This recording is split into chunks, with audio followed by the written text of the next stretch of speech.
दिव्यांगजन का आज दिवस मनाया जा रहा है और इसी क्रम को लेकर के आज प्रदेश के मुख्यमंत्री और समाज कल्याण विभाग के मंत्री उनके द्वारा एक प्रदेश स्तरीय सम्मेलन का भी आयोजन किया गया है रायपुर के साइंस कॉलेज स्थित पंडित दीनदयाल इंडोर स्टेडियम में। और आप मेरे पीछे देख सकते हैं ये बड़ी संख्या में जो प्रदेश भर से आए हुए दिव्यांगजन के जो पदाधिकारी हैं, जो लोग हैं, वो लोग पहुँचे हुए हैं। और यहाँ ये जो साहू कॉम्प्लेक्स है टिकरापारा भवन का, यहाँ ये लोग के द्वारा उनकी मांगों को लेकर के ये भवन को अभी अपनी मांगों के लिए आरक्षित करवाया गया है, ताकि यहाँ पर वो लोग रह करके ठहर के अपनी मांगों के लिए मुख्यमंत्री के पास जा कर के गुहार लगा सकते हैं। और इसके विरोध में आज चूँकि जो कार्यक्रम किया जा रहा है उसके लिए आज पूरे प्रदेश भर से जो दिव्यांग जन हैं वो लोग पहुँच रहे हैं। और बताया जा रहा है कि करीब 6000 की जनसंख्या में दिव्यांगजन यहाँ पहुँचेंगे। यहाँ से इकट्ठे होकर के मुख्यमंत्री निवास जा कर के अपनी मांगों को लेकर के बात करेंगे। तो इन्हीं लोगों से हम बात करते हैं कि किन किन मुद्दों को लेकर के यहाँ आज आप लोग इकट्ठे हुए हैं, आगे की रणनीति क्या रहेगी?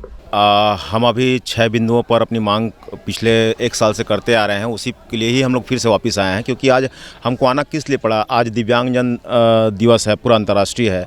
और जिसमें आप जैसे बोले कि सम्मान समारोह मना रहे हैं अभी मुख्यमंत्री साहब, हमारे समाज कल्याण मंत्री। भाई सम्मान की क्या बात है? अगर दिव्यांग दुखी है, यहाँ पर दिव्यांग अगर मर रहा है, घसीट रहा है, रोड में पड़ा हुआ है, तो उनको ऐसे आयोजन की आवश्यकता क्यों पड़ती है? भाई इतना खर्चा वहाँ पर कर रहे हैं, उससे अच्छा दिव्यांगों का पेंशन ही बढ़ा दे। दिव्यांगों का महतारी वंदन का योजना जैसे शादीशुदा महिलाओं को मिलता है, वैसी तरह जैसे हमारे दिव्यांग महिलाएँ हैं जिनका दिव्यांगता की वजह से उनकी शादी नहीं हो पाती, उनको उस योजना में शामिल कर दे। और जो फर्जी दिव्यांग बन के जो नौकरी कर रहे हैं उनकी जांच करा दे। हमने विभिन्न शिकायती पत्र हमारे विभिन्न संगठनों से किए हुए हैं, हम प्रदेश भर से भी यहाँ पर इकट्ठा हुए हैं। और सभी की वही शिकायत है कि वहाँ पर जो दिव्यांग नौकरी कर रहे हैं दिव्यांग बन के, वो लोग कहीं से दिव्यांग नहीं है। उनकी राज्य मेडिकल बोर्ड से जाँच कराकर, भौतिक सत्यापन कराकर उनके ऊपर कार्रवाई करने में आखिर शासन की हालत क्यों ख़राब है? हम आपको बता दें, मैं नामजद एक आरोप भी आपको बताना चाहूँगा। आप हमारा जो दिव्यांगता का प्रमाण पत्र कहाँ बनता है? मेडिकल बोर्ड में। लेकिन वही चिकित्सा विभाग का अभी स्वास्थ्य मंत्री जो हमारे जायसवाल जी हैं, उनके ओएसडी बैठे हुए हैं डिप्टी कलेक्टर, वो दिव्यांग कोटे से नौकरी कर रहे हैं। ठीक है, दिव्यांग कोटे से नौकरी कर रहे हैं। दिव्यांग कोटे से अगर नौकरी कर रहे हैं तो वो जाकर राज्य मेडिकल बोर्ड से जाँच क्यों नहीं करा रहे हैं? आखिर स्वास्थ्य मंत्री हमारे शिकायती पत्रों पर ध्यान क्यों नहीं दे रहे हैं? उनको आखिर जांच के लिए भेज क्यों नहीं रहे हैं? अगर वहाँ से जांच नहीं होगा तो फिर कहाँ से जांच होगा? उसी तरह हमारा जो पेंशन है, अब पेंशन हम 500 रुपये लेने के लिए जाएं शासन के पास तो हमको बोला जाएगा कि आप बीपीएल सर्वे सूची लाओ। भले वो देखता रहेगा कि घसीट रहा है, दिव्यांग है, और वहीं पर एक फर्जी दिव्यांग प्रमाण पत्र लेकर कोई पहुँच गया तो उसको नौकरी मिल जाएगी, उसकी जाँच तक नहीं होगी। 500 में आखिर होगा क्या हमारा? आप भी अन्यथा मत लेंगे। आप भी अगर आज न्यूज़ कवरेज के लिए यहाँ पर आए होंगे तो आपको 500 रुपये का तेल आपके गाड़ी में डालना पड़ेगा, तब कहीं आप जाके पूरा कवरेज कर पाएंगे। और वहीं पर हम 500 रुपये में पूरा महीना अपने परिवार के साथ कैसे गुजारेंगे? शासन ये सोचे, दिव्यांगों का अगर सम्मान करना है तो हमारी 6 सूत्री जो मांगे हैं उसको पूरी कर दे, और हम यहीं पर उनको धन्यवाद ज्ञापन दे के हम वापस निकल लेंगे। इसके लिए क्या आप लोगों के द्वारा पहले से भी प्रशासन को अवगत कराया गया था अपनी मांगों को लेकर? हम लोग 3 महीना पहले हम लोग इसके लिए हम आवेदन दे दिए हैं सर, लेकिन अभी तो 15 दिन का टाइम दिए थे, लेकिन अभी तक इसका कोई प्रकार की इन्फॉर्मेशन नहीं मिला है कोई भी दिव्यांग भाई बहन को। ये कितने सालों से आप लोग अपने मुद्दों को लेकर के जद्दोजहद कर रहे हैं आप, और मांग पूरी क्यों नहीं हो रही है? वजह क्या हो रहा है? जब से छत्तीसगढ़ राज्य अलग हुआ है, सन 2000 से लेके आज सन 2024 चल रहा है। 2000 से हम लोग आंदोलन कर रहे थे, जिस समय दिव्यांगों का पेंशन 150 रुपये था। आज कहीं जाकर 24 साल बाद एक दिव्यांग पेंशन 500 रुपये हुआ है। क्या ये हमारे छत्तीसगढ़ राज्य में ऐसा कौन सा संसाधन नहीं है जो हम दिव्यांगों को हमारे अधिकार दे सके? हम चाहते हैं कि हमें भी एक सम्मान पेंशन मिले ना। हम चाहते हैं कि 5000 यदि पेंशन हम लोग को मिल जाए तो हम अपने मम्मी पापा, अपने घर, अपने परिवार के ऊपर आश्रित नहीं रहेंगे। हम अपना परिवार खुद चला सकते हैं। और सरकार को हम बार बार धन्यवाद देंगे कि यदि हमें 5000 रुपये पेंशन दे रहा है तो हमें किसी के ऊपर आश्रित होने की ज़रूरत नहीं है। इसीलिए हमारा प्रमुख जो मांग है, 5000 रुपये पेंशन प्रति माह सभी दिव्यांगों को दिया जाए। और इस पेंशन में कोई भी प्रकार की पात्रता न देखे, केवल विकलांग प्रमाण पत्र के अनुसार देखकर ही सभी दिव्यांगों को 5000 रुपये पेंशन दिया जाए। और कोरोना काल से पहले जो अहम दिव्यांगों को स्वरोजगार हेतु निःशक्तजन आयुक्त के माध्यम से जो वो लोन मिला था, उस लोन को माफ़ कर दे। तो आज छत्तीसगढ़ राज्य में बहुत सारे दिव्यांग आत्महत्या कर रहे हैं। आत्महत्या करने का कारण भी वही है कि बार बार समाज कल्याण विभाग से यदि एक दिव्यांग 1 लाख रुपए का यदि लोन लिया है तो महीने में 3 बार उसके पास नोटिस जा रहा है कि आप अपना लोन का पैसा अदा करो। जब हमारा रोज़गार चला ही नहीं, कोरोना काल में हम लोग अपना दुकान ही ठप हो गए तो हम कहाँ से वहाँ लोन पटाएंगे हम लोग। तो हम चाहते हैं सर कि हमारा सम्मानपूर्वक पेंशन मिले। कोरोना काल से पहले निःशक्तजन आयुक्त से जो हम लोग लोन लिए थे वो लोन माफ़ हो जाए, और फर्जी दिव्यांग के रूप में जो सकलांग व्यक्ति नौकरी कर रहा है उसके बारे में भौतिक रूप से परीक्षण हो और उन लोगों को सस्पेंड करके डायरेक्ट अंदर करे, क्योंकि छत्तीसगढ़ शासन उनको सपोर्ट कर रहा है। जैसे गोपाल जी बताए कि देखिए मंत्री जी के जो पीए है वो कहाँ से विकलांग है जो वहाँ ये नौकरी कर रहा है, उनका परीक्षण कराए, तो सही यदि गलत है तो उसको अंदर कराए। और हमारे पोस्ट को, हमारे जगह हम पढ़े लिखे होके हम आज बेरोजगार हैं और हमारे पोस्ट, हमारे विकलांग प्रमाण पत्र लेके एक सकलांग व्यक्ति वहाँ पे नौकरी कर रहा है। क्या वो एसटी के खिलाफ आप लोगों ने मुख्यमंत्री के सामने भी संज्ञान में लाए कि उनके द्वारा इस तरह से फर्जी नौकरी कर रहे हैं दिव्यांगता प्रमाण पत्र के आधार पर? संज्ञान में लाए, हमारे पास पूरा प्रूफ है उसको देने के लिए, और इनका वो हाई कोर्ट में इनका चल भी रहा है, इनका केस चल रहा है। लेकिन आज तक हाई कोर्ट आदेश भी दे चुके हैं कि यहाँ आके अपन उपस्थिति हो और अपना भौतिक परीक्षण कराए, लेकिन अभी तक जितने भी फर्जी दिव्यांग में नौकरी कर रहे हैं कोई वहाँ हाई कोर्ट नहीं पहुँचा है कि अपना परीक्षण कराने के लिए। इतना धांधली हो रहा है हमारे छत्तीसगढ़ राज्य में, और हम सब दिव्यांग यहाँ पर घसीट रहे हैं। अंतर्राष्ट्रीय दिव्यांग दिवस मना रहे हैं।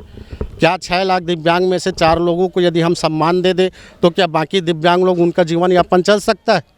शासन को समझना चाहिए, शासन को नीचे स्तर में आके काम करना चाहिए, देखना चाहिए कि आज कितने पढ़े लिखे दिव्यांग लोग आज घसीट रहे हैं, आत्महत्या कर रहे हैं। 4 लोगों को पेंशन पुरस्कार दे देने से ऐसा कुछ नहीं होगा कि छत्तीसगढ़ में सभी दिव्यांगों का हित हो जाए। सभी दिव्यांग, 6 लाख दिव्यांग चाहते हैं कि सिर्फ 3 लोगों को चाहिए रोटी, कपड़ा और मकान। यदि सभी दिव्यांगों को रोटी, कपड़ा, मकान चाहिए तो किसी को सरकारी नौकरी की ज़रूरत भी नहीं है। सरकारी नौकरी के विरोध में दिव्यांग के प्रमाण पत्र के आधार पर जो नौकरी कर रहे हैं उनके लिए आप लोग यहाँ पे डटे हुए हैं। आगे किस तरह से आप लोग अपनी मांगों को लेकर के बात रखेंगे प्रशासन, शासन के पास? हम यही चाहते हैं छत्तीसगढ़ शासन से कि जो हम लोग मांग रखे हैं, 6 सूत्री मांग रखे हैं, उसको जल्दी से जल्दी निराकरण करें। और आज 3 दिसंबर के दिन हम अपनी बात मनवाने के लिए पूरे छत्तीसगढ़ से जितने संघ संगठन, दिव्यांग संगठन हैं, उनसे आह्वान किए हैं कि आप लोग आइए, हमारे जो ये मुहिम है उसमें आप साथ दीजिए। और सभी जिले से आ रहे हैं। अभी के वर्तमान में 500 दिव्यांग अभी तक आ चुके हैं, और आज के समय में, आज के दिन में लगभग 4000 से 5000 दिव्यांग आए के आसार है। और ये सब दिव्यांग अलग अलग कैटेगरी से है, कोई नाक से है, कोई आँख से है, कोई श्रवण बाधित है, कोई मुख बधिर है, कोई मानसिक बाधित है, अनेक प्रकार के दिव्यांग है। तो आगे अभी चूँकि आप लोग प्रशासन के पास भी अपनी मांगों को लेकर के जाएंगे, इसके बाद भी आपकी मांगें पूरी नहीं होती तो आगे क्या रूपरेखा क्या रहेगी आंदोलन की? सर जी देखिए, अब रूपरेखा की बात से पहले मैं थोड़ा सा आपको एक चीज़ बोलना चाहूँगा। जैसे मोदी जी आए, दिव्यांग शब्द नाम दिया हमको, और हर तरफ सुशासन की बात करते हैं। आज दिव्यांग छत्तीसगढ़ की राजधानी में यहाँ पर इकट्ठा हुआ है अपनी मांगों को रखने के लिए, और वहीं पर हमको चिढ़ाते हुए यहाँ की समाज कल्याण मंत्री और सीएम साहब पूरे छत्तीसगढ़ में घूम घूम के उत्सव मनाएंगे आज दिव्यांग जन दिवस का।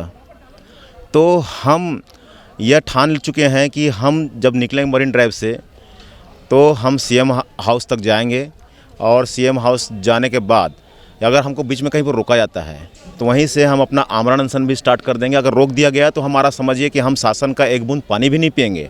जब तक कि हमारी मांग पूरी नहीं होगी तब तक हम वहीं पर डटे रहेंगे। ये हमको चाहे जहाँ भी ले जाएं, क्योंकि ज़िंदगी तो ऐसी भी ख़त्म है सर, क्योंकि हमको कुछ मिल ही नहीं रही है तो फिर हम करेंगे क्या आखिर।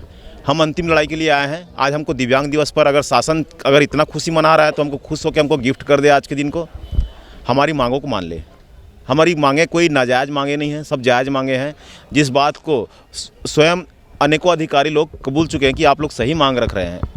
लेकिन बस ये है कि हम किसी का नाम यहाँ पर नहीं बता सकते, लेकिन सभी को लगता है कि हमारी मांगे जायज़ है।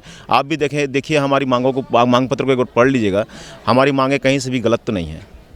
एक बात और सामने आती है कि इसमें बहुत सारे ऐसे लोग हैं जो फर्जी नौकरी कर रहे हैं, तो ऐसे कितने संख्या में होंगे जो फर्जी दिव्यांग प्रमाण पत्र के आधार पर नौकरी कर रहे होंगे? दिव्यांग कोटे में लगभग 75% आपको पूरे छत्तीसगढ़ में निकल जाएंगे। आप एक सीबीआई जांच ही करा दीजिए। हम तो कहते हैं आप सीबीआई जांच करा दीजिए। आप कहीं भी किसी को इधर उधर मत करिए। आप पूरे छत्तीसगढ़ में जितने भी दिव्यांग कोटे में जितने भी विभाग हैं, लगे हुए कर्मचारी अधिकारी जितने भी होंगे, चाहे वो डिप्टी कलेक्टर हो, चाहे कलेक्टर हो, चाहे नीचे शिक्षाकर्मी तक का हो या चपरासी तक का हो, आप जांच करा दीजिए, सीबीआई जांच करा दीजिए, आपको दूध का दूध और पानी का पानी हो जाएगा। हमारे आरोप सही साबित हो जाएंगे। अगर सही साबित नहीं हुए तो हमको जैसा आप चाहें सज़ा दे सकते हैं, हमको कबूल है। आप कौन सी जांच की मांग करते हैं? आप क्या इसमें कोई बड़ी जांच की होनी चाहिए?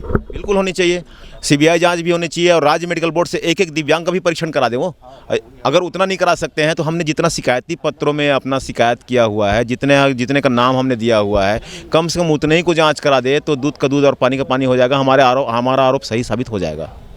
तो देखा यहाँ पे कि यहाँ जो प्रदेश भर से जो पदाधिकारी पहुँच रहे हैं, दिव्यांगजन लोग पहुँच रहे हैं, उनकी यह मांगे हैं कि जो फर्जी प्रमाण पत्र के आधार पर नौकरी कर रहे हैं उसके लिए राज्य मेडिकल बोर्ड की तरफ से एक उच्च स्तरीय जांच होना चाहिए और इसके अलावा सीबीआई जांच की भी मांग इनके द्वारा कही जा रही है। अब देखना यह होगा कि शासन इसमें किस तरह से क्या एक्शन लेती है। कैमरामैन नीलेश जांगड़े के साथ चमन प्रकाश, CPO 24 रायपुर।